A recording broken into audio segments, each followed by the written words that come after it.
I'm Charles Garino, VP of Product Development and Professional Services, joined with Larry, our digital media expert, who's going to do all the important stuff that you're going to see today. He's going to walk you through ClearID 3.2, show you all the new stuff that we've done to it.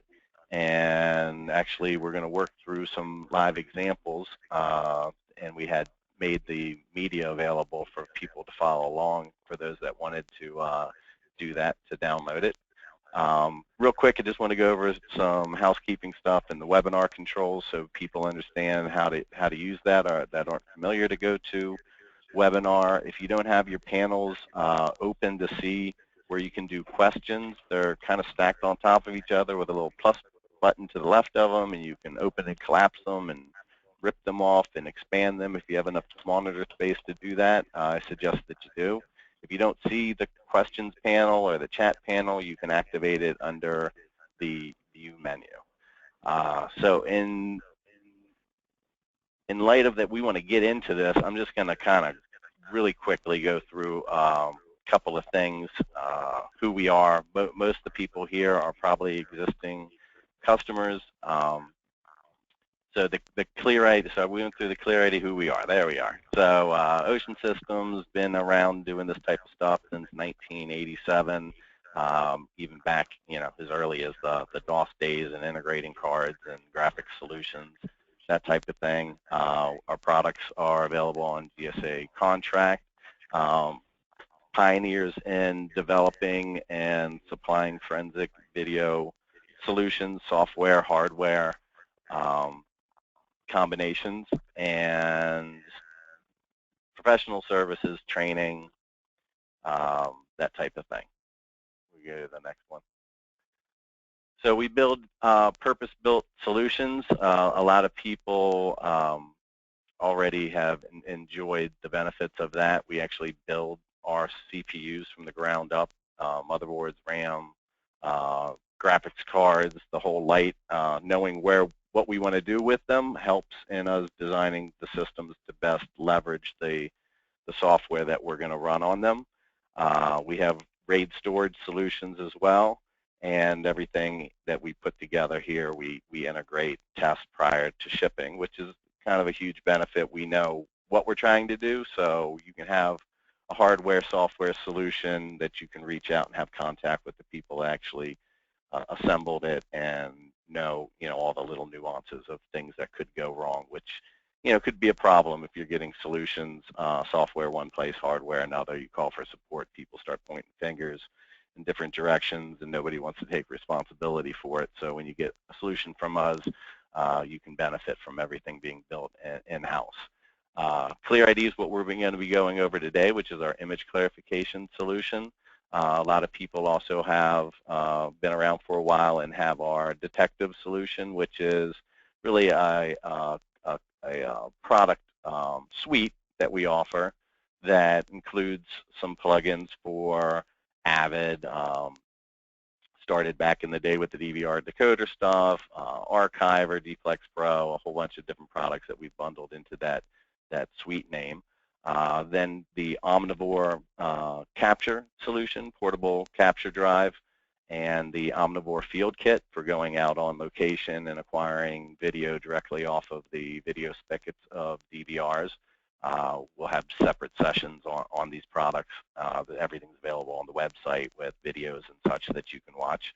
And our latest product, which is QuickDME, which is a total digital asset management system that allows you to have multiple stations set up, all pointing to a centralized location where you can ingest all your digital assets, crime scene photography, DVR media, documents, everything, audited, hash, copy, hash, ingest, have control over who can see things, export things, copy media, and then it has a viewer module that allows you to get in and look at everything, a case-driven type solution. So, we have a case we're working on, we have multiple people collecting and ingesting evidence. It all goes into one managed and audited stored location, and we can talk to you all more about that after this session. So let's get to why we're here today. I'm going to turn you over to Larry, and we're going to run to about a quarter of, and then we're going to do a Q&A. And with that, I give it to you, Larry. Thank you, sir. Good morning, everybody. Larry Compton. Charles, can you hear me good? I can. Awesome. Thank you so much. So Larry Compton, digital media expert, Ocean Systems. This morning we're going to be talking about ClearID image clarification for Adobe Photoshop. In particular, we're going to be showing off ClearID version 3. Many of you, it looks like from the attendees list, many of you are familiar with ClearID, understand the workflow interface, but going to quickly go through what that is. In the interface, we've broken it down really into 7 steps. So we have 1 through 7 in our interface. But then there's always that, bringing the images in, importing or opening the images should also be considered a step. So we really start at 0 with importing and opening, and we're going to show you some improvements in that process here momentarily as well. So let's talk about it. Importing images, file open. Of course, within Photoshop, we can just go file open. We can do file import frames from a video. Which is great. Maybe we want to bring some images into a stack through the native Photoshop import frames. However, I would encourage you to look at some of our new solutions. We still are able to also, of course, bring in images through Bridge, Adobe's Bridge product. So you'd go to the Tools menu and then down to the Photoshop option, and you'd see load files into layers through Bridge, and that will bring your layers right into Photoshop, just like our old 2.6 workflow. But one of the big improvements with version 3 was the import images to layer stack and our import feature, period. It is now mapped to the F6 key in version 3. So when you open Adobe Photoshop and you press F6, once ClearID is installed along with our actions, it'll launch our open interface that you see on your screen here, and we'll be showing you that here momentarily. And that process is significantly faster than even opening a layers or importing a layer stack through Photoshop or Bridge. So we've not only improved the efficiency, obviously we also hash the image as we bring it in and put it into the layer stack, just like in previous versions. So we'll show you that momentarily. Quick overview on the workflow itself. Once we have an image open, to launch the ClearID interface, it's the F7 key. Again, I'm going to flip over and show you this stuff. Selecting the appropriate tab within the ClearID interface. When we click F7, ClearID is going to automatically look at every layer in our stack, and it's going to say, are all of them visible? Are all of the opacity settings? What are the blend modes? They have to be in the normal blend mode. And it'll come up and alert you if it's not, so on and so forth. We're going to convert to 16 bits. We're going to convert that image to 16 bits per channel. So we're at 48-bit, able to have more precision and accuracy, of course. And then we're going to apply some filters through the ClearID interface. Those could be ClearID filters or Photoshop filters through the ClearID interface. Either way, when we do that, when we apply a filter through the ClearID interface, all of the settings are maintained and tracked. So once we've applied it, that new 16-bit layer is created. As you can see on the screen here, we have the ClearID, CID, ICS. ICS is the name of the filter that was used, and then all of its settings, which we're going to go over here shortly. The workflow itself, so applying filter settings within the ClearID interface is pretty simple. Each plugin will open up with a preview window on the left-hand side. You're going to see our larger new plugin windows here momentarily. That auto-sense the screen resolution, which is really nice. But those settings for each filter on the left-hand side, pretty straightforward, and lots of improvements as far as help information, hover over text, things of that nature. We allow you to both use sliders and give you precise control by allowing you to enter, the actual increments manually. preview, everything is a live preview, which is a really slick feature. We're able to show you a preview of the actual filter being applied before you have to apply it. In particular with FFT, if you look at other FFT solutions, a lot of them do not allow that type of capability. So we're able to live preview all of our filter settings. Zoom in, zoom out, so we can zoom in on the image, zoom out on the image right in the preview window as well, which will definitely be necessary at times within your workflow. So reading those layer settings I was talking about a moment ago, again, real quick, let me go back here. So we have, as the layer is created, ClearID was going to indicate ClearID. It's going to then tell you the filter used, the acronym. All of the acronyms are in the function tab, which we're going to show you momentarily. And then it's going to lay out the settings for that particular filter. Again, all of the acronyms are in the function tab, and all of this information will be in your verification report as well. But you can see low frequency cutoff was used here and the setting for it. Frequency acceptance was set to 63, notch radius to 5, and then we have our SHA-1 6-digit summary of the hash, the last 6 digits of the hash value for that particular layer. The full SHA-1 value will be available in our verification report. And then the version of ClearID you used, as well as the version of Photoshop that you used for that particular processing. The verification report. So once you have gone through, just like with version 2, we have a detailed verification report that records all of the steps that were utilized. So in other words, we're not recording steps that weren't actually applied to images. We're only recording the steps that you utilize. Again, this goes back to the live preview. That gives you the ability to do your experimentation in a live preview without having to apply changes. But in any case, we record all of the steps that are utilized, and we save all of that information out in a nice, neat report called our verification report, which includes a thumbnail of the end result, document information, system information, software information, so on and so forth, including all of the layer settings in full detail. The full hash value is shown right within the layer report. So what is new in ClearID 3, you're asking? I thought that's what we were here for. Well, it is, and that's, let's talk a little bit about that. ClearID version 3 is now 64-bit. That was a big jump for us. Version 2 only runs in 32-bit versions of Photoshop. ClearID version 3 only runs in 64-bit versions of Photoshop CS4 through CC 2015. It is an all-new workflow interface we're going to take a look at here momentarily. We talked about the bigger plug-in previews, which are going to auto-scale based on your system's resolution. It's really nice, and we can force those to be smaller if need be. That improved import function. We've added some new filters, such as a couple new channels in interactive channel selector, and double unsharp mask, which is a nice new filter that we have that allows us to control the brightness and the darkness of the edge values separately. And we've made a number of efficiency improvements, some of which we've mentioned, such as our FFT filters are faster, layer processing is faster. We've made a number of efficiency improvements in the way that plugins are laid out, keyboard shortcuts, and things of that nature, automating, bringing in values from the ruler, and so on and so forth. We've also improved default settings on a number of the filters. So you're going to have a much better starting point when you launch the plugin and you're looking at it in the preview.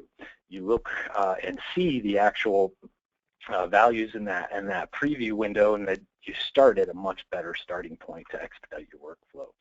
We're also providing you some new export options on the image side. So in addition to the verification report, we have some export options, such as a new slideshow feature for distributing your work product to somebody that doesn't have Photoshop. And we have the ability to export individual layers through the export option. So a real quick overview of the interface before I jump into it. A couple of things I'll point out is this is the new 3.0 interface with the contextual help panels down below. So on every tab of the interface, you're going to have these contextual help panels with some information pertaining to that particular tab. So tab 1, correct video artifacts. We have On the left, our functions, and then on the right, the Photoshop functions. Detailed information and help is available through the little eye icon throughout the interface and in plugins. Anytime you click on that, it's going to jump right to the manual and that section of the manual to provide you with detailed information. So again, as with version 2, ClearID filters on the left, Photoshop filters that may be related to this process on the right. So you have the option of leveraging both, and when you do so through the ClearID interface, of course, we're tracking that, we're hashing that, and providing that in the verification report and slideshows, etc. Registration information has been simplified. We've got a tab always available in the interface to show you your registration information. Unlocking, again, is a copy and paste process that is automated through the web. And we've included a new feedback tab on the interface because it is key that we get your feedback. We develop solutions for you and the problems that you and I face on a regular basis. So hearing from you is extremely important to us, and that feedback button is there because we hope you'll use it to give us your feedback and ideas and suggestions. The Function Index tab, this lists all of the plugins and filters throughout the interface. And as I mentioned earlier, you can see all of the acronyms are referenced here for each of those filters. So when you're looking at the report, this is one way of looking them up. The manual is another, including the Photoshop functions, the acronyms that we're using for the Photoshop functions referenced throughout the interface.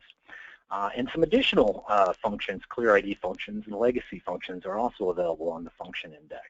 You'll notice a new keyboard shortcut icon on the function index, which I'm going to show you firsthand. You'll see these keyboard shortcut icons throughout various places of the interface, including in some of the plug-in windows themselves to provide you with various keyboard shortcuts for actions. So we talked about F6 and F7. Both of those are hotkeys that are accessible without any images open within Photoshop. So once you've installed ClearID and you've loaded the actions, then F6 and F7 become available. And the keyboard shortcuts themselves are, like I said, in various plugins and filters such as video field alignment, align layers and average, and interactive channel selector. And I'll show you some of those here momentarily. So auto scale previews. Auto scale preview, ClearID now reads your display resolution. As you can see on my screen here right now, you can see I have a much bigger preview window shown on screen. If I wanted to force it to the smaller window, I can still do that. I just hold down the Shift key as I've selected my plugin in the interface, and I'll show you that momentarily, but I'll hold down the Shift key until that plugin window is open, and that'll force it into the smaller interface. And this is helpful if you have a low-resolution laptop maybe you're working on, or if the system has its font settings set to 125%. That throws off a lot of GUI interfaces and things of that nature. So we provide you with a way to go back to the smaller interface if necessary.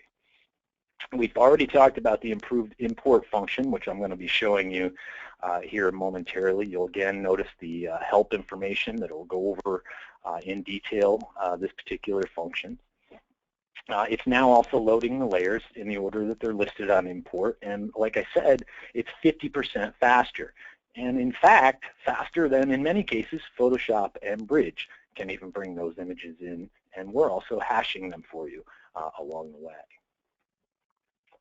The interface is now using Windows Explorer, so you will be able to, utilize and browse and view the thumbnails so that you can actually make sure you're working with the proper images you want to bring in. And we've updated a number of the plugin interfaces, such as Align and Average.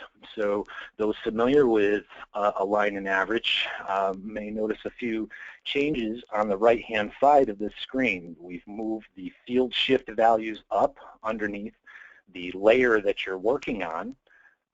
We have an Align to is locked now to a particular layer. You'll see that we indicate which layer you're working on up top here. You're working currently on image 1 of 4. We have that keyboard shortcut icon, a link for detailed information, and a number of keyboard shortcuts for expediting this process if you click on this little button in the interface as we're getting ready to show you. So here's some of those things highlighted that I just talked about, including the keyboard shortcuts, using the arrow keys to nudge layers around within the interface. What about copying offsets? So those that have done a lot of layer averaging and aligning through ClearID in the past know that, you know, we go from one layer to the next, aligning it to that middle layer, and we end up starting over with every layer.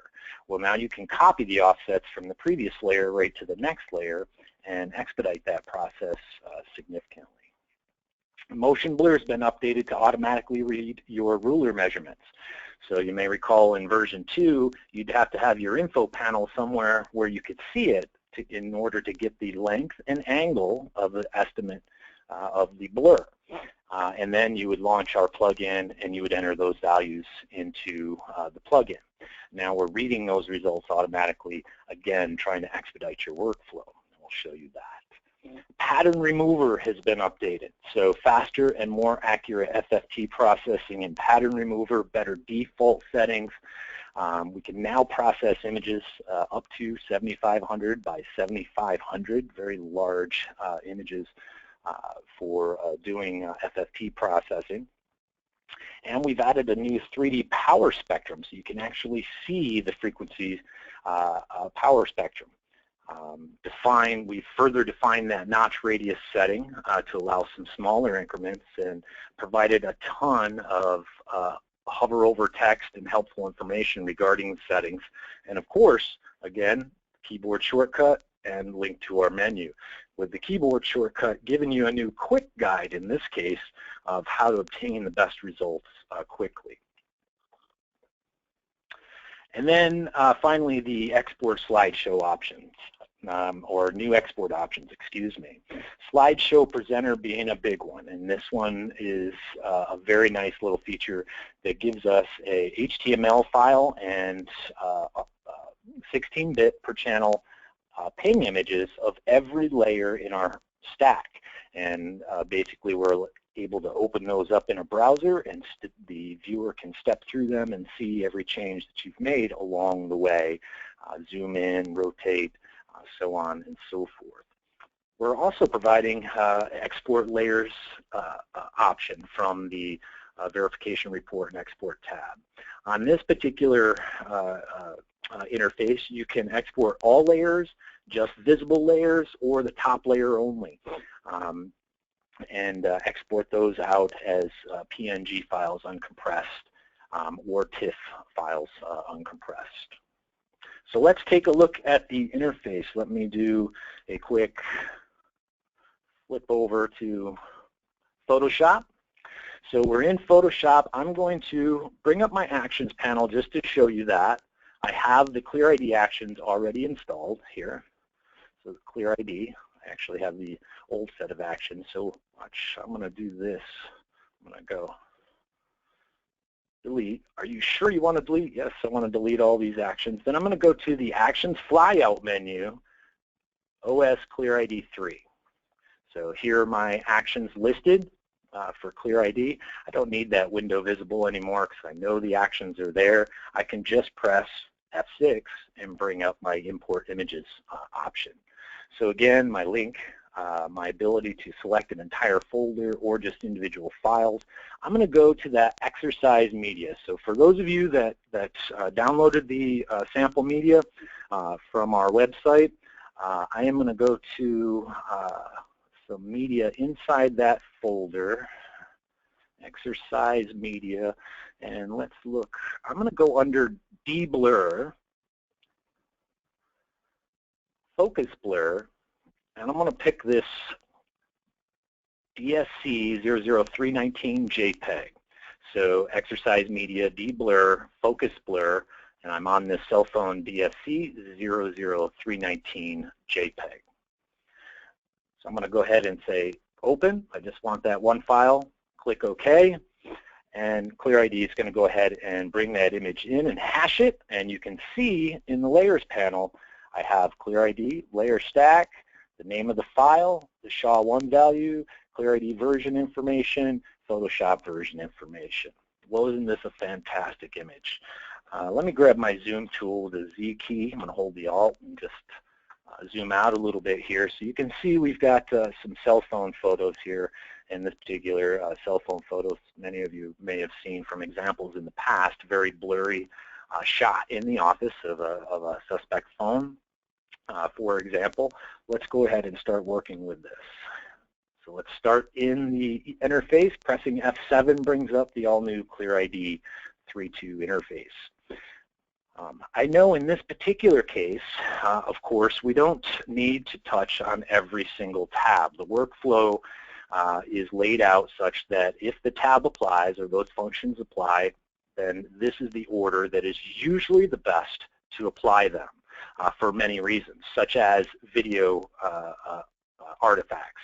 If we have interlacing, we need to correct that before we start getting into trying to do things like focus correction or sharpening. We certainly don't want to be magnifying the artifacts from the interlace video frame. We know we don't have video artifacts in this image, so we can go right to the next tab. The next tab is resize and frame average. Again, ClearID functions are on the left. Our Photoshop functions are on the right. Well, I really don't need to, at this point, I don't need to do any resizing or frame averaging, so I'm going to keep going. And we're going to say, well, I could go right to focus correction, interactive lens deblur, because I know I've got some focus issues with this image.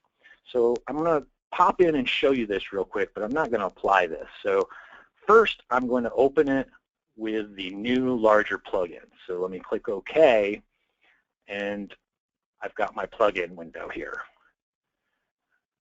Then I'm going to close it, F7.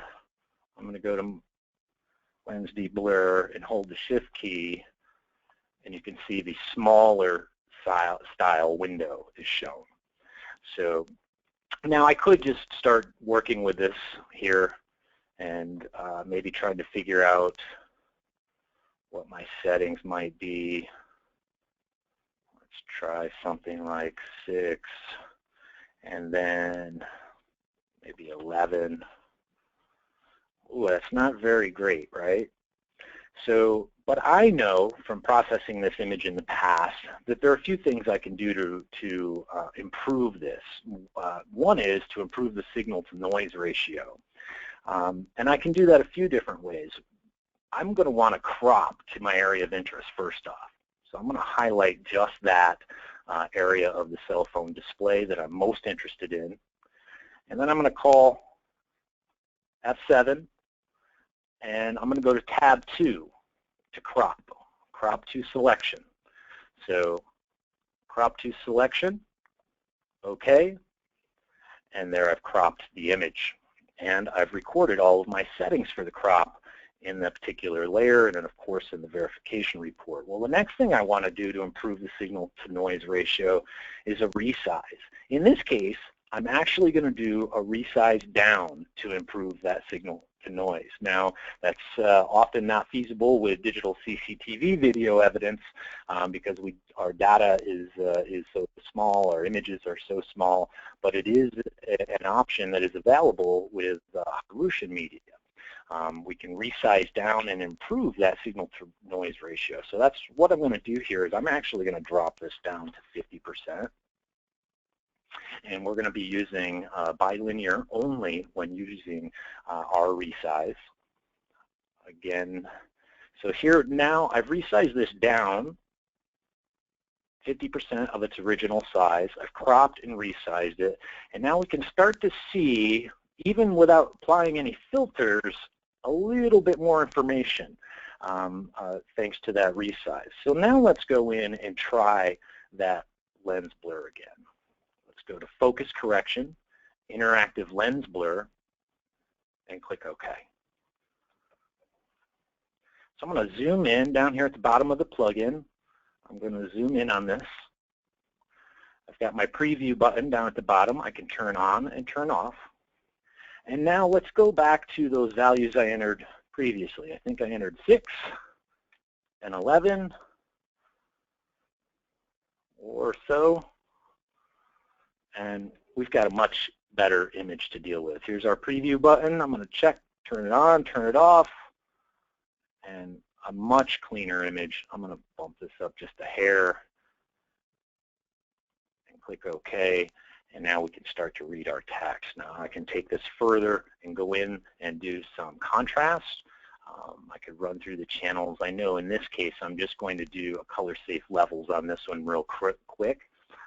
So again, I've got my much larger preview window. I'm going to do a show gamut clip just so you can see that. And then just bring this in a little bit. Bring this in until we can see. Let me zoom in. Zoom in so you can see it, what we're dealing with text-wise. And so I'll set it right there. And a much cleaner image already. Now, maybe I want to do some sharpening, and we'll talk a little bit about sharpening if we have time here momentarily, but maybe I wanted to do some sharpening. Sharpening is all about presentation, and I'm just going to do a little edge enhancing on this. Again, talks about all of our different sharpening filters. As you click on these, you can see down in the contextual tab, detail sharpener. Double unsharp mask is our new one. That allows you to adjust the, have separate control over the bright edges and the dark edges. In this case, I'm going to choose Edge Enhancer real quick, and we can see, I'm going to bring this up so you can see it a little bit better. I'm going to turn my preview off and turn my preview on, and just at the default settings, I'm doing pretty good. I could even auto level here if I wanted to, but in this case, I'm fine with just the default settings, and bing, bang, boom, my end result. So again, I could do resizing. I could do a lot of other things, but a quick correction on this particular image. We reduced the signal noise, and then we did some focus correction. So let's take a look at a few other things, like align and average real quick. So I'm going to do F7, we're going to go to that example media, F6, and we're going to go to that example media again. This time, let's go to exercise media, and let's do align and average. And I think I'm going to grab just a few images from this truck series and try and align the logo on the side of the door. So I think I'm going to grab like 13 through 18, just 5 or 6 images here. So that it doesn't take forever to process for purposes of demonstration. But you can see I've grabbed those 6 images. I could have grabbed that entire folder, and it's going to go through and hash every one of those images and bring them into the stack. Now you can time this process, and those of us that have done, dozens, and in some cases, hundreds or more images for averaging. Obviously, there is a diminishing point of return, so on and so forth, but we do often end up with some pretty deep stacks to be processing, and Photoshop can chug away quite a bit doing that. Our process can expedite that. So here what we have, I'm just going to step through these, and you can see we've got a truck moving. Again, sample media you guys may have seen in the past. That we use regularly. Just want to quick pop into the align and average interface to show you that new interface, the align, layers, and average. And so let's bring up the new plug-in on align, layers, and average. I'm going to zoom in on this a little bit. And again, you can see first off at the top, it tells you right away we're on image 1 of 6. So we have a total of 6 layers. The layer that's currently selected is image number 1. And it tells us the actual image name here. If we click this drop down, so here's truck entering 13 is they're considering image 1. And then it'll automatically, and this isn't, bottom layer isn't there in the most recent release, but we're working with image 1, our keyboard shortcuts. So don't forget to check out the keyboard shortcuts. We can just use Control and the arrow keys to move the layer we're working with around. We can use Control, Shift, and Alt key up or down to copy our layers with offsets. So Control Shift and arrow keys is going to move to the next layer, up or down, without copying the arrow sets. Control Shift Alt with the arrow up or down copies the offsets to that next key. So for instance, in this case, I can use Control on my keyboard. I'm going to go to difference mode and view the differences between the layer I'm working with and the layer we're aligning to. And now I can Control Shift and just move that layer over with the keyboard until I start to eliminate differences. And I just want to chime in real quick. A lot of the stuff that Larry's showing you here with the copying the offsets and the image 1 of 6 and a lot of the features he's showing in here were implemented in just the last 3.2 version. So just wanted to make that clear to everybody. Right. Good point. Thanks, Charles. So now I'm Control Shift and the down arrow key, and you'll see that I've jumped to 14. So if we look up here, I'm now on image 2, and it tells us I'm on image 14. I'm going to Control Shift up, and that goes back to 13. So let's do a copy offset. This isn't the best alignment, but I'm just trying to show the functionality. So I'm going to do a Control Shift Alt and down, and now when I go to layer 2, image 2, it's copied those offsets right to that layer. So I've got a bit closer. Now I can just use Control Arrow and maybe move things around to get them aligned a little bit faster. We can do render preview down at the bottom. So of course I haven't gone through all of them, but now we can render the preview multiple times. Some of you may have stumbled on a bug on our render preview in a previous release. It was only working the first time. We've of course addressed and fixed that as well. So align and average. Yes, sir. Align and average, a much faster process. So I'm already crunching on time here. I want to get and show you pattern remover as well. So why don't you plan on going to at least 10 up, Larry, so you have, it's more important that you get to show them stuff than, you know, we'll do the Q&As. Everyone's been up with the Q&As so far, so. Excellent. So what I'm going to do is I'm going to grab another one of those exercise media files. I'm going to go to, let's see, I think it's in the channels folder. So exercise media channels. I have a fingerprint 2 image. And we can look at a couple of things with this image. We'll look at the interactive channel selector, and we can look at pattern remover. So let's take a look at that fingerprint image in the channels folder. Another sample you've probably seen, I'm going to grab the zoom key and zoom out so you can see the full image there on your screen. I'm going to do the F7, launch our interface, and I know right away where I want to go. I want to get over and take a look at the channels. This is part of what is in our image, right? Assessing what's in our image. Is there any there?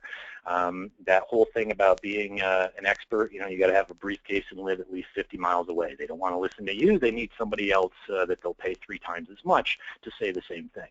So what we're providing you with is another tool to show that there is no there. You can spend all the money you want, but there is no there.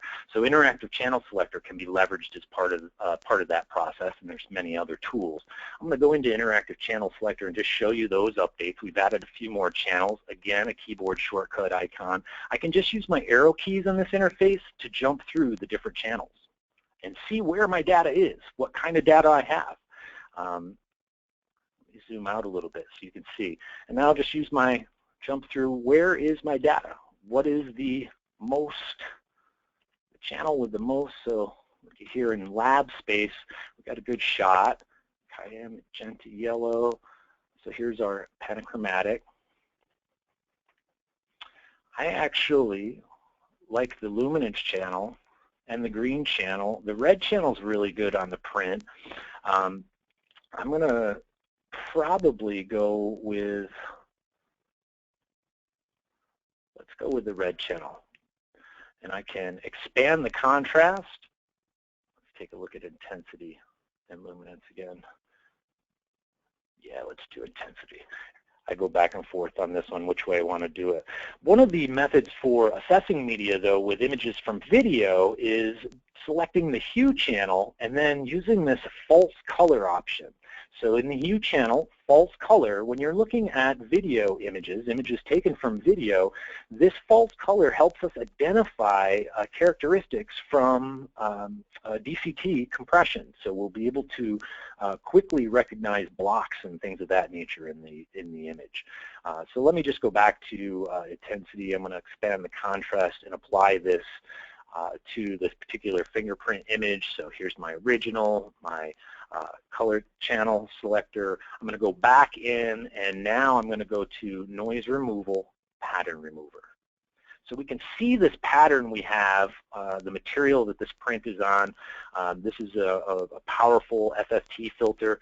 Again, we've improved these default settings substantially, so it does take some processing, but when it comes up, we've got a really good starting point on this particular image. Let me turn the preview off, and you can see those dots from the pattern very, very hard. Up here, again, keyboard shortcuts on a quick guide on how to improve your results. And so you can see that you may want to bring this frequency cutoff up just to about the center point here, and then reduce some of these reflections off from that. Maybe bring our notch radius down to further reduce reflections. I can turn that preview on and off, and you see those dots going away. Not my best work, but trying to save some time here and expedite. So I'm going to go ahead and apply this pattern remover to that layer now, and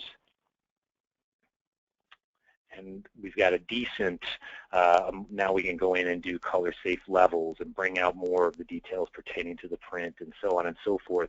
But we've removed that ugly pattern that was obscuring some of the data, and of course the color was a big piece of processing this image, and that's probably the worst job I've ever done on that image. So one last example I wanted to go to real quick, and that is motion blur. I wanted to show you that bringing those ruler measurements in automatically. So I'm going to do an F6, and we're going to go back to the exercise media, and I'm going to go into deblur, motion blur, and I'm going to choose this orchard, another sample file that we use quite regularly, which we're going to talk about sample media at the end if I leave any time.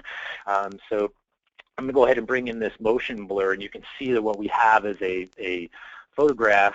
If I zoom in here of a particular pattern, cloth pattern, it looks like we've got some blur going on. So of course we've got to measure that. I'm going to hit the I key for my ruler, and you see I've got my eyedropper, so I'm going to hold Shift and I, and yeah, I'm going to hold, yeah, Shift and I to get my ruler, and I'm going to measure my approximate blur. So I'm going to grab one of these, and it looks like we got about probably somewhere in here. And over here in my information panel, you can see the angle of my measurement and the length of my measurement. Okay, so I've got that measured. We used to have this open and accessible. Well, now we're reading it for you. I'm going to go right into focus correction motion blur, and you'll see those values are brought right into the interface for you now. So we've already started off with a good shot at it. So turning preview on and off. I know I can tweak this a little bit better. I believe somewhere in the neighborhood of 29.5. Motion's pretty close. I think it is about 17.5. And then I dropped this down to a 0.5.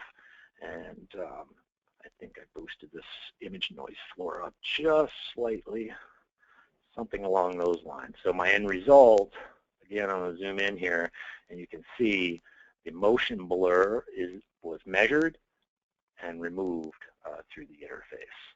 So that's motion blur. All right, whew. Let's switch back over to the presentation real quick and talk a little bit about assessing your media. Of course, first and foremost is it the original, integrity verification, chain of custody, cryptographic hashing. All of those things are critical, and we have tools to help you with that as well, such as QuickDME, among others. We have to understand ClearID is a tool to work with images from any source, digital video, photographs, any source. for an image, screen captures, anything. When our audience, video analysis people, are dealing with issues, we're dealing with a lot of typical issues like interlacing, aspect ratio, determining the type of compression, what artifacts and issues that compression might have, so on and so forth.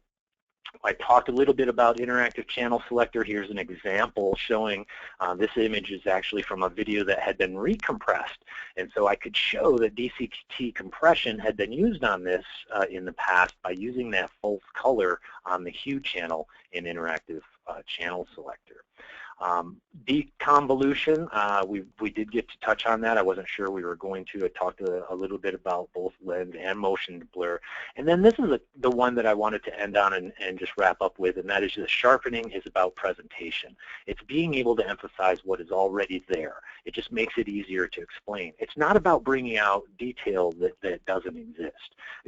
So sharpening is about presentation. I think that's a key, and I think you're really going to like our new double unsharp mask filter in ClearID version 3, as we can treat the darkness and the lightness separately, and of course our eyes and our perception is largely based on that. So that is the end of the demonstration. I hope I did okay time-wise. There are a few things that we wanted to make sure you're aware of before we get to the Q&A piece of it. Charles, did you want to go over the web resources now, or do you want to hit the Q&A? Yeah, let's do that real quick. I got most of the Q&As. We'll come back to that okay. We'll come back to that in a quick second. So I just want to make sure everybody understands how they can be notified of these updates, where to look for them on our website. The information's aggregated in a couple places. So if you aren't getting email notifications, you can follow us on Twitter, for example. We're also posting this on Facebook. And we have a ancillary site that actually has an integrated store and forums, and information's posted up on there as well. But if you can you show our website real quick here? Just want to kind of show people where the stuff is. So under the Download Supports tab, there's a What's New, and everything's just real quick little short story. You can just ClearID 3.2, QuickDME, Archiver, What's New is all there. And then that's linked to the Downloads page, which is just a linear listing of everything, little summaries of some features, release notes. Sometimes there's videos posted there, who's in support to get the free updates.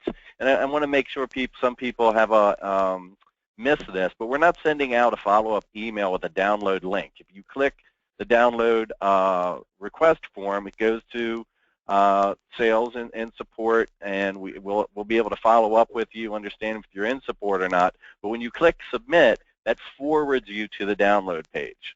So you want to look out for that. Some people, there you go, exactly. So you're going to get forwarded to the download page. Sometimes there's installation instructions summarized there, and you just click on the link or right-click download. You can so wherever you need to be that you have internet access, download it, put it on a thumb drive, take it to your system. Separate from that, if you're in the actual product information sections, like if you click on the ClearID image clarification, oh yeah, and you can get so just on this proposal, there's an online proposal request form. If you scroll down just a little bit, Larry, so you can do automated. You just want an Omnivore drive, Omnivore support contract, ClearID, Photoshop for people that are actually in the United States. We can't get Photoshop for people outside the United States.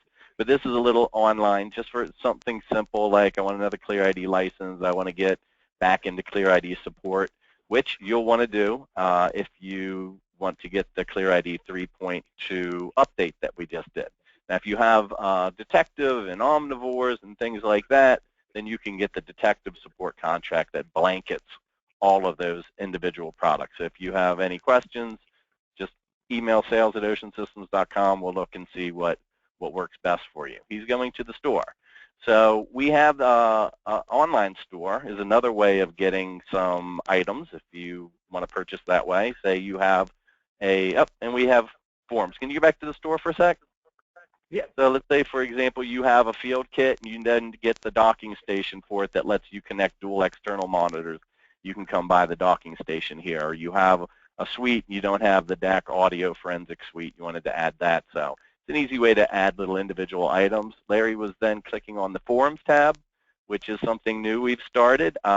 This is the first time we really ever promoted it. So we're looking to get interacting with everybody more and allowing you all to interact more in a forum that is specific to the products that you're using from us. And we'll be on here interacting with you as well. So please join and participate. You want to say something, Charles, yeah, I'm sorry to interrupt. One quick thing. As I was rushing through, I forgot to show the verification report. So I wanted to show the slideshow and the verification report real quick. The verification report, very much like in version 2, for those familiar with the product, of course, we have our Photoshop document info all stored there along with a thumbnail. Your system information, when it was generated, version of ClearID, Photoshop version, operating system, and then each layer setting and SHA-1 hash values, as well as some notes in regards to each of these. And then the slideshow, which is the new in ClearID 3. So on the verification and export tab, I export out a slideshow of what we were just working on, and you can see my original crop. So here's my background, here was my crop to selection, all of that stored in the verification report information-wise. The slideshow just gives us a nice, easy way to step through each one of those steps. And maybe I want to zoom in on this so you guys can see it a little bit better, and then go back to the background image, and then show you my final result, so on and so forth. We can rotate, zoom, so on and so forth. So it's a nice, handy way to distribute our work product. And with that, I think we better get to the questions. We've been getting to them. So, great. That's great. So I just had somebody ask, they bought a license of ClearID, and I guess their system's been moved, or they couldn't use it because they were on 64-bit. So ClearID 3.2 is 64-bit, and just go ahead and download it from the site. If you don't know your serial number, that's okay. We have a support database. We'll try to look it up and figure out what it is, and it'll run in a 30-day trial mode anyways. So just go ahead and download it, and we'll help you out from there. If you wanted to go, I was just going to say, just had a question on how large can the FFT filter be applied to, or what size? So 7,500 by 7,500. We recently increased that with ClearID 3. We used to be down in the I can't remember exactly. Yes. We used to. I think the resolution limitation was down around 3,000 by 3,000 or somewhere in that neighborhood, but we're up to 7,500 by 7,500. For those familiar with FFT, know that's a pretty big raster size for FFT to be processing, and especially with live preview. So, we got that one. You got one up, Charles? Does ClearID work in Windows 10? Yes, it absolutely does work in Windows 10. We test all of our products in Windows 10. That's a great question. So every product that we release has been tested in Windows 10, and that includes Omnivore, QuickDME, ClearID, dTective. With that said, one caveat is Avid software has not officially released support for Windows 10. That is coming in spring of 2016. However, we run Avid on Windows 10 at test environments and have tested all of our plugins within Avid on Windows 10. So I see a question, can it run on CS4 on Mac? So that's a good point. There is not a native Mac version. So anybody that's running in Parallels Boot Camp that has Windows installed, we have people that do use ClearID that way. The support is from CS6 forward. So you'll want to, CS4 is a pretty old version of Photoshop, so we didn't go that far back.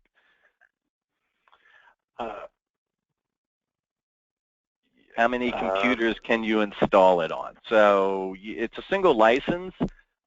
We will unlock it on more than one system for you, right? So maybe you have your workstation at the office and you have a laptop you work on at home. The licensing is intended to be used that way. So I hope that answers that question. You see any floating out here, Larry? Do you recommend processing cases in Photoshop while connected to the internet? I see you answered that one, Charles. You can expand on that if you'd like. Yeah, you should follow agency policies. ClearID doesn't access the internet except for the line to the feedback form and or registration. So you can click that when you're available. So it's really an agency policy thing. It's certainly not a limitation for us. We're fine either way. You do not have to be connected to the internet when processing, and it's not critical. That does bring up a good point, though, about Photoshop in and of itself. And one of the things in our manual, so let me bring up the interface real quick. I'm going to F7 in here, and I'm going to go in and just click on a help button to bring up the manual. And what's going to happen is I use Firefox as my default browser. I have a gazillion browsers on here, but Firefox is my default. It's going to try and open the PDF right within Firefox and link right to that tab. You might be using Internet Explorer or Chrome or what have you. The way that this process works is we're linking directly to a bookmark within the PDF. Whether or not your browser plugin supports that is another thing. If Firefox does, Internet Explorer can, so on and so forth. So, but if we go in here and we expand this out, we can look at the bookmarks list, even in this this plugin, and you'll notice down in the appendix some recommendations and system settings for setting up Photoshop. So it's a good thing, if you haven't already, to peruse these, both a combination of our recommendations. One of the biggest things with Photoshop as far as performance is scratch disk. So if we go into Edit Preferences, and I'm going to go to Performance, and the next one is Scratch Disks. So these two tabs here are really big in regards to Photoshop performance. Our available RAM settings, our graphics processor, how many history states we're saving has a big effect. So I typically try and set this at 15, 10 to 15, the number of cache levels and their size, and all of that is talked about in our documentation, where to store your images, system RAM, so on and so forth. So for basic performance, but the big one is this scratch disk. If you are processing lots of images, like any multimedia application, it is extremely important that you understand the dependence on the hardware. You know, the multimedia is unlike any other type of data in that it is both time and resource dependent. And you can take a computer forensic exam and be analyzing any other type of digital information. I can't think of any that are both time and resource dependent. So in other words, I may process a computer forensic case. It might take me, my old system might take 7 hours to bring it in, right? Or I could get a new whiz-bang system and bring it in 1 hour. But the data is the data, and it's going to be the same either way. With multimedia, that's not the case. If you don't have the sufficient resources to play that media back as it was intended to be displayed, then guess what? You're missing information, you're missing data. And that all goes back to things like this. Scratch disk is basically their cache, their local storage, or their page file, if you will. So if you have an external disk or a high-speed RAID array or SSD drive, that's where you want your scratch to be, not to C like mine's currently set to my operating system. If you have an SSD, you have a RAID 0 set up, RAID 5, so on and so forth, use your fastest disk for your scratch disk and you'll see substantial performance improvements. And again, I'm rambling on right to the last minute. Very good. Well, we still got, didn't look like anybody jumped out yet. So we'll stick around for those that want to stick around. Certainly want to, you know, at least draw a soft close here for those that only plan to be here for an hour. We do appreciate you taking the time out of your busy days to join us, and certainly appreciate your support and allowing us to provide you forensic digital media solutions. And you know, I saw some questions and some product suggestion ideas as to what we might be able to do. Again, we encourage you to tell us what you need, because we're here to build solutions to do what you need to do most efficiently.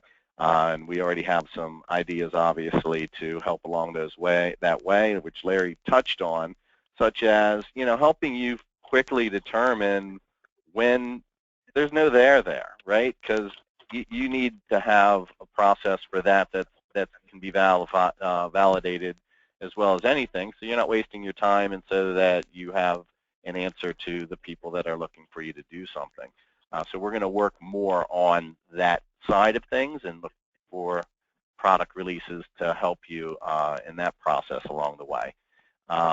So with that, can I answer one last question? I'm just going to answer one last question. No, you can't. No, go. The last question, and that is about Mac OS. We do not support Mac OS. On any of our solutions, we don't have Mac versions. However, if you are a Mac hardware person and you're running Windows on Mac, we do obviously work in Windows. So all of our solutions are developed for Windows, and many of our customers run Windows on Mac and use our solutions that way. So hopefully that clarifies that and answers that for you. So with that, we're after the close, and we're still here for people that are asking questions. And I'm wondering, so there was a couple things I wanted to talk about also. We were on the website. We were showing where to download different things, to view videos. So if you're in any of the individual product tabs, there are overview videos. Somebody had asked about the Field Kit to me real quick in one of the questions, and they wanted to know, well, why do they want to use an Omnivore versus using the Omnivore Field Kit? Two different solutions integrated into the same category. You're both capturing video off of your screen, but there is a very detailed video inside of the product section for the Field Kit that, was from a webinar that we did where Brian had gone through a very detailed step-by-step process of using the Field Kit. And we have little videos like that for each of the products. There's one for the Omnivore. There's the accessible from the Omnivore help screen. You can link to the videos and the product guides and things like that. So, and then there's also a news tab on the main top here, so that's the Twitter feed, and everything's getting aggregated into this one place. So if you want to follow us on Twitter, you can go that way. Each product has its own sub-news tab that's just product-specific instead of all the different things that we're doing. And then there's the download page and the release notes and things like that are listed there. So everyone works a little bit differently. We're trying to cover all of our bases the best that we can. With that, there was another thing I wanted to let folks know about that we're doing now. Some people have had Omnivore drives for so long that their old Omnivore USB 2 drives are starting to fail. It's been used too much. So we have a little update program that we're going to do for people that just want to get a new drive. You've already purchased the software. So you can do that for $199. You're in support. We'll decommission your old drive. We'll send you a new drive. You can keep the old drive. You just can't update it anymore. So you'll still have it. You can use it, do whatever you want with it. We'll re-register you into the new drive, and you're in support. We'll transfer your support from your old drive to your new drive. You can add support, and you can roll merrily along the way. So I'll send a follow-up email to you all, since we're going to, and lots of people asked about the presentation and the demo material and things like that. We're going to send out follow-ups to help along with that. Hardware. If anybody has older systems from us, 2, 3, more than 3 years old, you can click on the updated specs on, say, the tower, Larry. Yeah. And just show we've got some updated, very fast, custom-purposed CPUs that, again, we integrate completely here. So it's a nice, kind of unique thing where I think that you can have a personal relationship with the people that are actually doing your hardware, not to speak ill of any big box manufacturer of systems, but I don't know how how other people support his, Yeah, again, for me, it really goes back to, because remember, some of you may or may not know, I was a customer of Ocean Systems for a number of years, and as an end user, and so for me, it was always a matter of simplifying.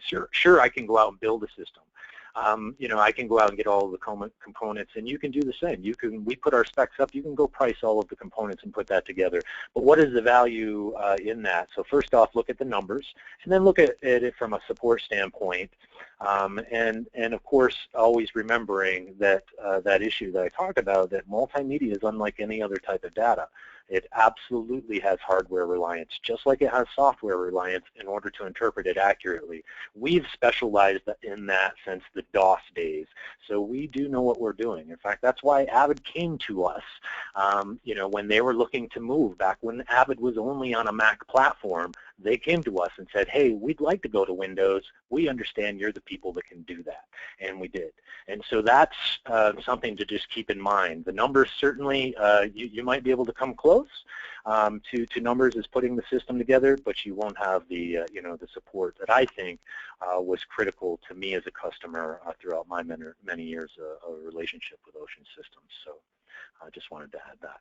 So a couple other things that we were just out at LIVA in Clearwater, which was a beautiful venue for holding it this year, and part of what kind of made the idea of doing this this presentation, this webinar training thing, is a lot of dialogue Larry and I have had over the course of a year or so, but we were just out there showing some new things, and and I'm going to send out a little short survey afterward.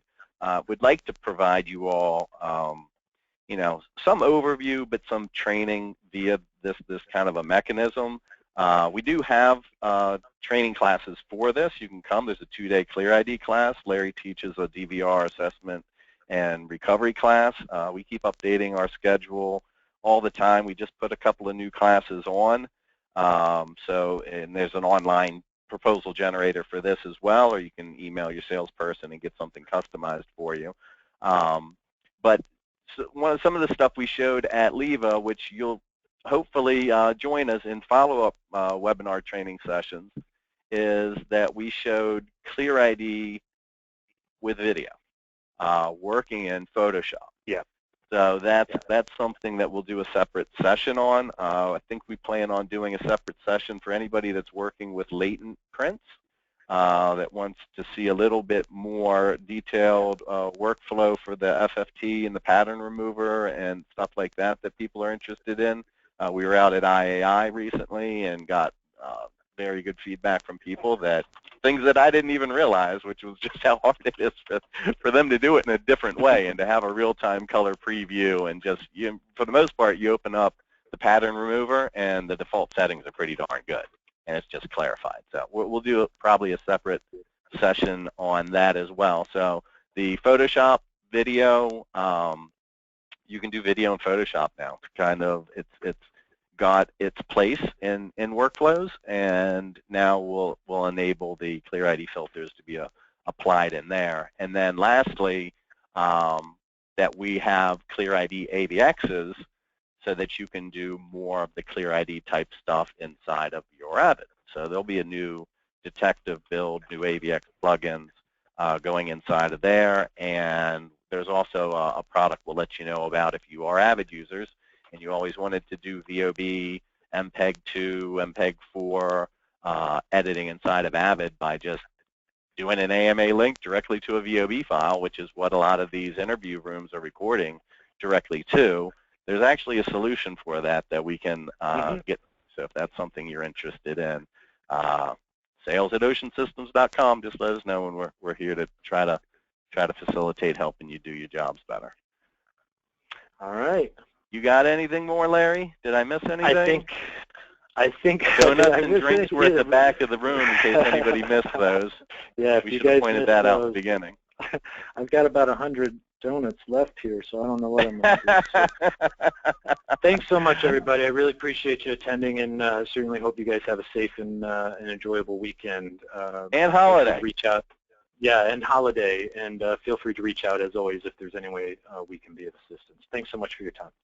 All right, thank you. Have a great day.